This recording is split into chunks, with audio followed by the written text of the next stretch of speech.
ਖੂਨੀ ਕੋਠੀ ਭਾਗ ਤੀਜਾ। ਹਾਂ ਜੀ ਅੰਮੀ, ਅੱਬੂ ਨੂੰ ਕੀ ਹੋਇਆ ਸੀ ਤੇ ਖਾਲਾ ਕਿੱਥੇ ਤੁਰ ਗਈ ਸੀ ਤੇ ਕਿਉਂ? ਬਾਬੇ ਜੌਹਰ ਹੋਰਾਂ ਨਾਲ ਅਧਿਕ ਲਗਾਅ ਹੋਣ ਕਰਕੇ ਤੇਰੀ ਖਾਲਾ ਉਹਨਾਂ ਘਰੇ ਕੰਮ ਕਰਨ ਜਾਇਆ ਕਰਦੀ ਸੀ ਤੇ ਨਾਮਾ ਦਿਹਾੜੀ ਕਰਦਾ ਸੀ, ਜਿਸ ਨਾਲ ਉਹਨਾਂ ਦੇ ਘਰ ਦਾ ਖਰਚਾ ਚੱਲਦਾ ਸੀ। ਅੰਮੀ, ਕੀ ਬਾਬੇ ਜੌਹਰ ਹੋਰੀਂ ਪਹਿਲੇ ਦਿਨ ਤੋਂ ਹੀ ਇੰਨੇ ਅਮੀਰ ਸੀ? ਸੋਚ 'ਚ ਗੁੰਮ ਬੜਬੜਾਉਂਦਿਆਂ ਹੋਇਆਂ। ਨਹੀਂ, ਪਹਿਲਾਂ ਤਾਂ ਨਹੀਂ ਸੀ। ਜਦੋਂ ਗਰੀਬੀ ਸੀ ਉਦੋਂ ਅਣਖ ਤੇ ਗੈਰਤ ਦਾ ਵੀ ਖਿਆਲ ਸੀ। ਪੁੱਤ ਦੀ ਕਮਾਈ ਨੇ ਐਸਾ ਜਾਲ ਬੁਣਿਆ। ਪਿੰਡ ਦੀ ਲੰਬਰਦਾਰੀ ਤਾਂ ਦਿਲਾਂ ਦਿੱਤੀ, ਲੇਕਿਨ ਇਸ ਸ਼ੋਹਰਤ ਤੇ ਰੁਤਬੇ ਨੇ ਉਹਨੂੰ ਰਿਸ਼ਤਿਆਂ ਦੀ ਸੁਰਤ ਤੋਂ ਸੱਖਣੇ ਕਰ ਦਿੱਤਾ। ਜਦੋਂ ਧੀਆਂ ਭੈਣਾਂ ਦਾ ਲਿਹਾਜ਼ ਮੁੱਕ ਜੇ ਉਦੋਂ ਉਸ ਜਾਤ ਦੀ ਬਰਬਾਦੀ ਸ਼ੁਰੂ ਹੋ ਜਾਂਦੀ ਹੈ। ਤਾਈਓ ਹੁਣ ਅੱਗੇ ਪਿੱਛੇ ਕੋਈ ਰਿਹਾ ਨਹੀਂ। ਬਾਬਾ ਕਹਿਣ ਨੂੰ ਚਿੱਤ ਤੇ ਨਹੀਂ ਕਰਦਾ, ਇਹ ਅਲਫਾਜ਼ ਵੀ ਨਮੋਸ਼ੀ ਵਸ ਹੋ ਜਾਂਦਾ ਹੋਣਾ। ਕਾਸ਼ ਅੱਜ ਤੇਰੀ ਖਾਲਾ ਤੇ ਅੱਬੂ ਸਾਡੇ ਨਾਲ ਹੁੰਦੇ। ਨੂਰੀ ਨਫੀਸਾ ਨੂੰ ਹਿਲਾਉਂਦਿਆਂ ਹੋਇਆਂ।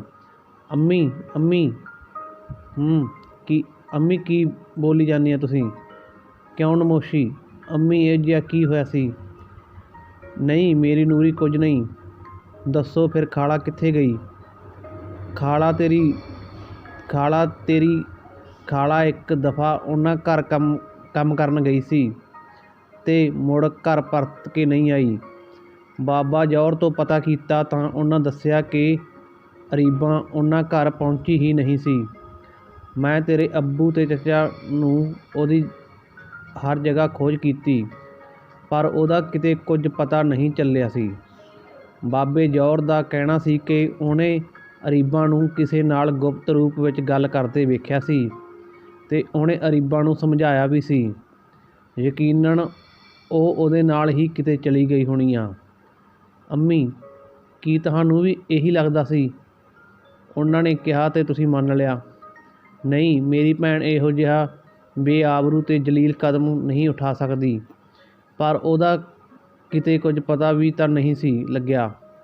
ਇਸੇ ਲਈ ਬਾਬੇ ਜੌਹਰ ਦੇ ਤਰਕ ਤੇ ਸਭ ਨੇ ਯਕੀਨ ਕਰ ਲਿਆ।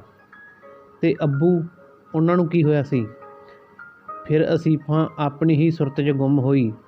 ਜੋ ਸੁਣਿਆ ਜੇ ਤੇ ਉਸ 'ਤੇ ਯਕੀਨ ਕਰੀਏ ਤਾਂ ਇੱਕ ਹਾਦਸਾ। ਕੀ ਬੋਲ ਰਹੇ ਹੋ ਅੰਮੀ? ਇਹੀ ਕਿ ਉਹਨਾਂ ਦਾ ਦੇਹਾਂਤ ਇੱਕ ਬੇਰਹਿਮ ਹਾਦਸੇ ਵਿੱਚ ਹੋ ਗਿਆ ਸੀ। ਕਿਹੋ ਜਿਹਾ ਹਾਦਸਾ? ਬਾਬੇ ਜੌਹਰ ਦਾ ਘਰਾਣਾ ਪਹਿਲਾਂ ਤਾਂ ਬੜਾ ਗਰੀਬ ਸੀ।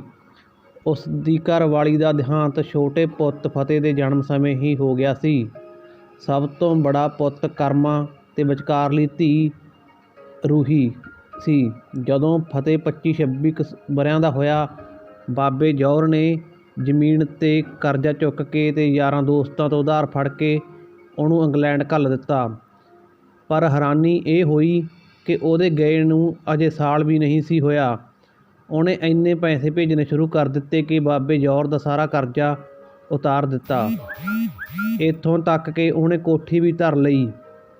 ਇਹ ਗੱਲ ਤੇਰੇ ਜਨਮ ਤੋਂ ਥੋੜ੍ਹੇ ਸਮੇਂ ਬਾਅਦ ਦੀ ਹੀ ਹੈ। ਉਦੋਂ ਤੂੰ ਬਹੁਤ ਛੋਟੀ ਸੀ ਤੇ ਤਾਂ ਹੀ ਤੈਨੂੰ ਉਸ ਕੋਠੀ ਬਾਰੇ ਇਲਮ ਨਹੀਂ। ਵਰ੍ਹੇ ਕੁ ਮਗਰੋਂ ਕਰਮਾ ਵਾਪਸ ਪਰਤ ਆਇਆ। ਪਤਾ ਨਹੀਂ ਇੰਨਾ ਪੈਸਾ ਕਿਵੇਂ ਇੰਨੀ ਛੇਤੀ ਕਮਾਇਆ ਹੋਊ। ਸਾਰੇ ਇਸੇ ਹੀ ਹੈਰਾਨੀ ਵਿੱਚ ਸਨ, ਜਿਉਂ ਕੋਈ ਲਾਟਰੀ ਹੀ ਲੱਗ ਗਈ ਹੋਵੇ। ਉਨੀ ਦਿਨੀ ਹੀ ਤੇਰੀ ਖਾਲਾ ਵੀ ਲਾਪਤਾ ਹੋ ਗਈ ਸੀ। ਸਾਰਿਆਂ ਨੇ ਮੰਨ ਲਿਆ ਕਿ ਅਰੀਬਾਂ ਤੇਰੇ ਚਾਚਾ ਨੂੰ ਛੱਡ ਕੇ ਕਿਧਰੇ ਹੋਰ ਵਸ ਗਈ।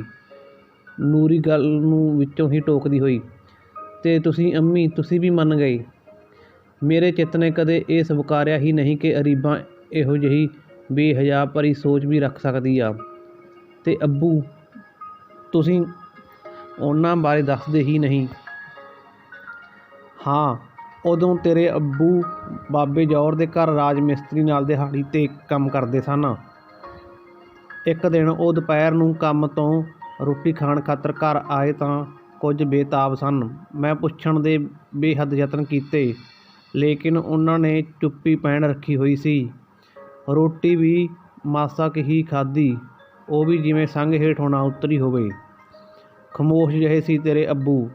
ਫਿਰ ਤੈਨੂੰ ਕੋਲ ਖੇਡਦੀ ਨੂੰ ਕੁੱਛੜ ਚੁੱਕ ਲਿਆ ਤੇ ਕਹਿਣ ਲੱਗੇ, ਮੇਰੀ ਧੀ ਦਾ ਖਿਆਲ ਰੱਖੀ, ਇਹਨੂੰ ਹਰ ਹਾਲਤ ਵਿੱਚ ਚੰਗੀ ਤਾਲੀਮ ਹਾਸਲ ਹੋਵੇ। ਮੈਂ ਜਰਾ ਸਹਿਮ ਗਈ ਕਿ ਉਹ ਅੱਜ ਅਚਾਨਕ ਇੱਦਾਂ ਦੀਆਂ ਗੱਲਾਂ ਕਿਉਂ ਕਰਦੇ ਨੇ। ਚਿਹਰਾ ਵੀ ਉਤਰਿਆ ਹੋਇਆ, ਜਿਉਂ ਬੜੇ ਗਹਿਰੇ ਖਿਆਲ ਨੇ ਘੇਰਿਆ ਹੋਵੇ। ਮੈਂ ਪੁੱਛਣ ਦੇ ਯਤਨ ਕੀਤੇ ਪਰ ਕੁਝ ਹੱਥ ਪੱਲੇ ਨਹੀਂ ਪਿਆ।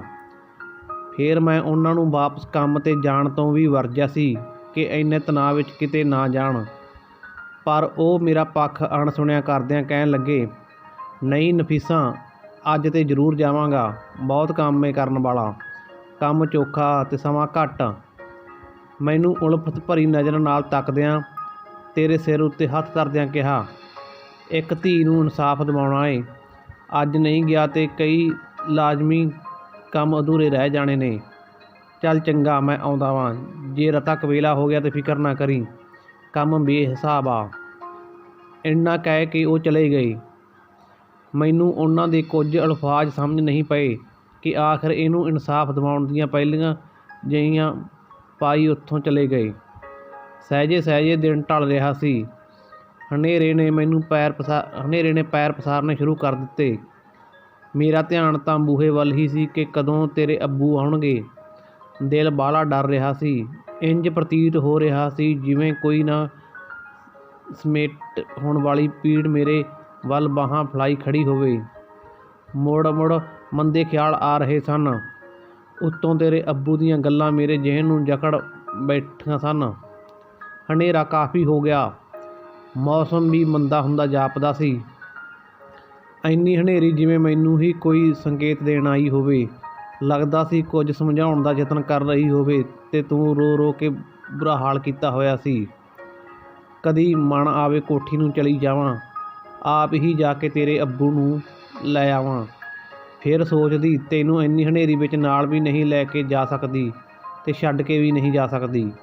ਕਾਲੀ ਹਨੇਰੀ ਰਾਤ ਕਿਆਮਤ ਵਰਗਾ ਸੋਗ ਕਰਦੀ ਜਾਪਦੀ ਸੀ ਤੇ ਬਿਰਖਾਂ ਦੀ ਆਵਾਜ਼ ਵਹਿਣ ਪਾਉਂਦੇ ਅਜੇ ਤੈਨੂੰ ਬੁੱਕਲ ਵਿੱਚ ਸਮੇਟੀ ਆਪਣੇ ਹੀ ਡਰ ਅੰਦਰ ਸੋਚਾਂ ਦਾ ਉਧੇੜ ਬੁਣ ਕਰ ਰਹੀ ਸੀ ਕਿ ਬਾਹਰੋਂ ਕਿਸੇ ਦੇ ਬੂਹਾ ਖੜਕਾਉਣ ਦੇ ਸੁਰ ਕੰਨੀ ਪਏ। ਮੇਰੀ ਬੁੱਕਲ ਵਿੱਚ ਪਈ ਦੀ ਤੇਰੀ ਅੱਖ ਲੱਗ ਗਈ ਸੀ। ਮੈਂ ਸਹਿਜੇ ਹੀ ਤੈਨੂੰ ਮੰਜੀ 'ਤੇ ਸੁਲਾ ਦਿੱਤਾ। ਮੈਨੂੰ ਤੇਰੇ ਅੱਬੂ ਦੇ ਆਉਣ ਦਾ ਇਲਮ ਹੋਇਆ। ਸੁਰਤ ਜੋ ਉੱਥੇ ਟਿਕੀ ਹੋਈ ਸੀ। ਮੈਂ ਜਿਉਂ ਹੀ ਬੂਹਾ ਖੋਲ੍ਹਣ ਲੱਗੀ, ਜੀ ਅੜਾ ਬਿਲਕਤਾ ਨਾਲ ਭਰ ਗਿਆ।